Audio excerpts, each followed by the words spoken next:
gender, right? That's what we base this debate upon. We don't think that they're engaged with that. But secondly, we need to recognize strategically what this debate is about. We don't think that any of their analysis stands when they tell us that when women start finding value in motherhood, these are the harms that are going to exist. Because this debate was not about banning motherhood, but more specifically, exactly what effect has it had on society? Do we value this or not? We don't think that they're genuine to that. Given that, two main questions we have to ask ourselves. Firstly, no thank you, is this narrative legitimate in the way it affects women? Secondly, how does it affect the broader spectrum of how we view society?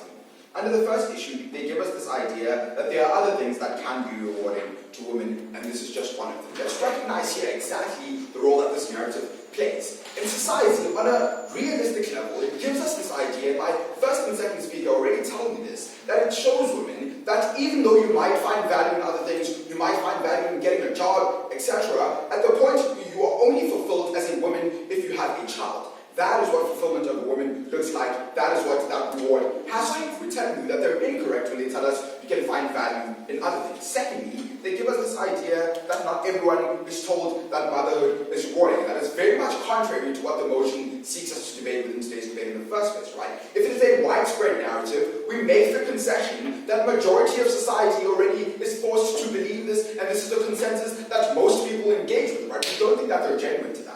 But secondly, even if it was the case that most people aren't fed this narrative and they aren't told that motherhood is good, we need to recognize exactly how this affects those very same people who are. Even if it's not the majority of people who don't buy into the idea of it being something that's positive, we need to look at that very same minority and how it affects them. They give you things like abortion, they give you things like child abandonment. What do we do for those very same people in that society who abort their children because they felt that they didn't want to have that child? You tell them that they're evil because they choose not to have children, right? Because in your world it's meant to be a rewarding experience. You recognize that that's something that's harmful to your kids. Thirdly, they give us this idea that mothers who don't find value in this will adapt and they'll eventually find the experience of motherhood rewarding. Firstly, your example of child abandonment is a clear example of when individuals might not find motherhood, is a clear example of something that contradicts that very same argument you've given us. If people adapt as time goes on, that means that child abandonment won't exist, because that mere claim is the existence of people no longer finding that experience rewarding or other aspects that may exist.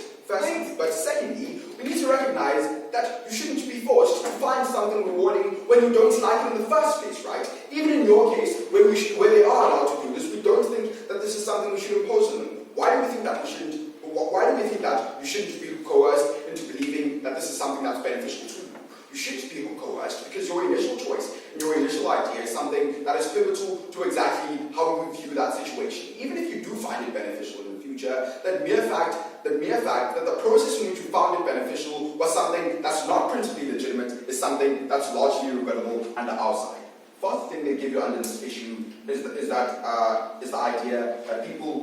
the idea that just because a mother finds value doesn't mean that a father can't exist anyways, right? And this is where we need to understand exactly what this means for society. It means, within the most instances, that the burden of taking care of children and the burden of being involved in a child's life is mainly premised or mainly forced upon mothers in the first place, right? And the idea of it being forced on mothers is what allows, for most of the time, for the predominant existence of fathers to not be there, right? It allows fathers to not fully engage equally as mothers would within this instance. That's the first thing we tell you. But secondly, even if it did, this debate should be predicated and assessed on how it directly affects women, not a mechanism of how we can engineer our society.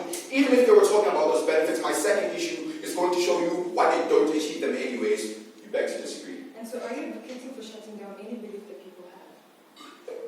No, right? That's not what this debate is about. It's not about shutting down any belief that people have. You think you're entitled to your own opinion and your own idea of how you conceptualize the world. What a predominant belief is, and why it's very much distinguished from what you're talking about, is that it imposes that idea on other people that this is what it has to be, right? This is what our case has been given you. You haven't engaged with that specific point of criteria. Fourthly, they gave you this idea that it's only a minority of individuals who don't find this experience fulfilling. Firstly, assuming that it is a minority of individuals, that doesn't mean that we shouldn't take into consideration the harm that it gives them. But secondly, to that very same majority who do find it fulfilling, what do you do for those very same people, right? You give them this idea that it has perfect and daisy throughout every single second of that experience, right? At the point at which you don't like it anymore, at the point at which you're frustrated because you can't handle that situation, you're forced to stay in that situation because it's supposed to be something that's rewarding to you. Assuming this debate was about the majority, you still lose within that instance because you don't benefit them anyway. No thank you. Conclusion to this issue then becomes very simple. This debate ought to be assessed on exactly how this narrative has affected women, and we think on a principled level, it has affected women in a largely harmful way.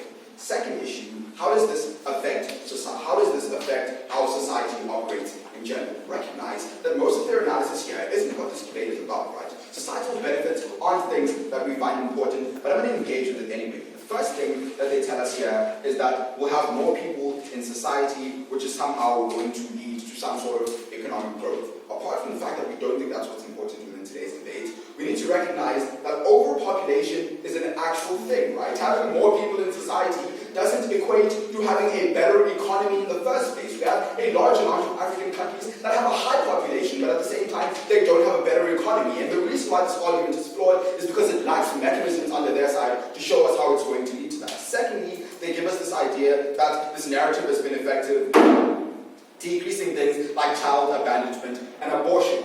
No, right? We don't think that's what this is about. But even if it was effective in decreasing those very same things, recognize that child abandonment and abortion are mere existence of the choice of a woman, right? They choose to do those very same things. And you telling us that it limits that is a direct concession to the fact that it has limited women's choice within that instance, within that very same instance. We don't think that this is something that's beneficial. And the third thing that we're given under this idea is that when children grow up to be something, you get some sort of emotional fulfillment and a means of emotional happiness from this. Let's assume that that's true, right?